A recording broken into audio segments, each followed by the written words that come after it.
Isang umagang laging may bago sa ating lahat. Ito ang inyong Kuya Eli at narito po tayo sa aking maliit na halamanan sa Los Baños, Laguna. Isa pong malaking challenge sa paghahalaman sa semi-urban or urban location ay ang maliit na lugar.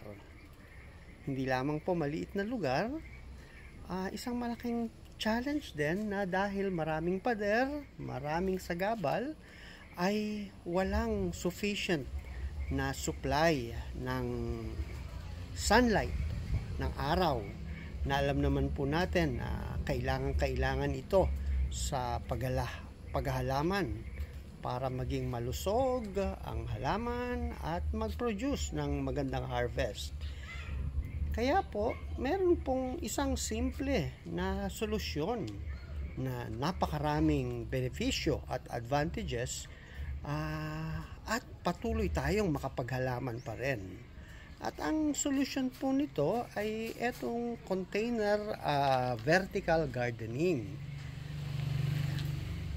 Bakit po isang magandang solusyon ito na parang patuloy tayong makapaghalaman? Kasi, una po, kita nyo naman po, ang mga container ay mga plastic na hindi na ginagamit, mga bote na hindi na ginagamit, mga container na hindi na ginagamit. So, ang unang benepisyo ay nare-recycle po ito. Hindi na idadagdag sa basura. At tunay ngang nare-reuse, nare-recycle, or na-upcycle. Imbis na mapalagay sa dump site or sa basurahan or sa garbage site, ay ginagawa nating taniman. So napakagandang bentahe po nito, advantage. Isa pa pong napakagandang advantage ng container vertical gardening ay marami tayong magagawa. Dahil ito ay nasa container, marami tayong pwedeng magawa sa isang maliit na lugar, at dahil ito ay isasalansan natin, iaayos natin sa vertical, ay pwede mo siyang i-arrange na mas marami. Lalo na kapag limitado ang space.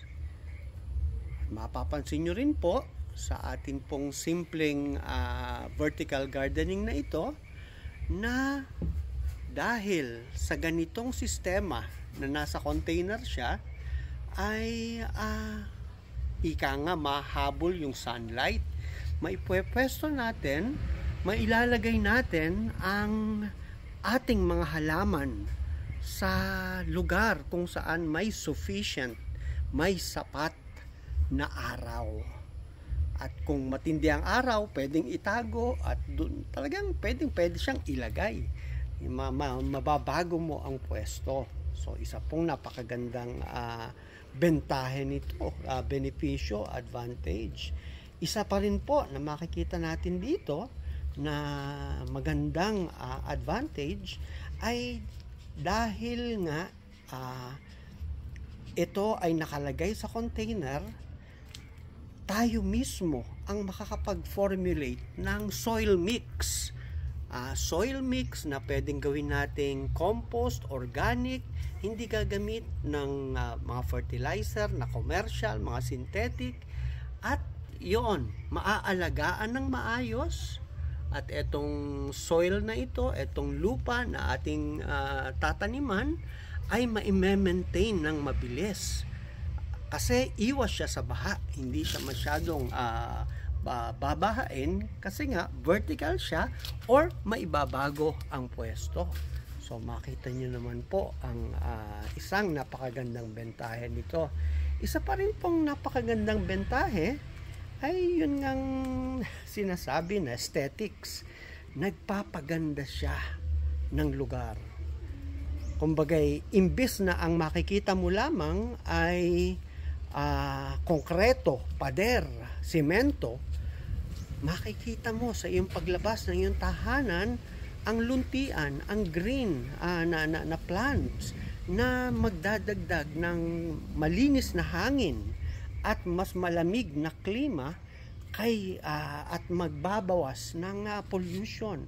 So ito po yung aesthetics and even health, calming, peaceful, serene effect nito.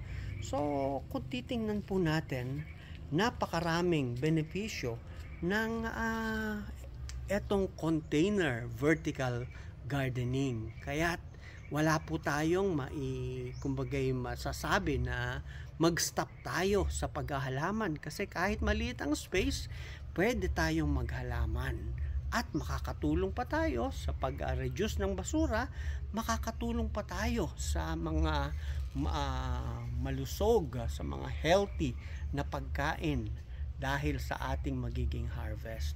So eto po, so pwede tayong magsimula ng simpleng container vertical gardening. Maraming salamat po at hanggang sa muli, patuloy po tayong maghalaman. God bless po.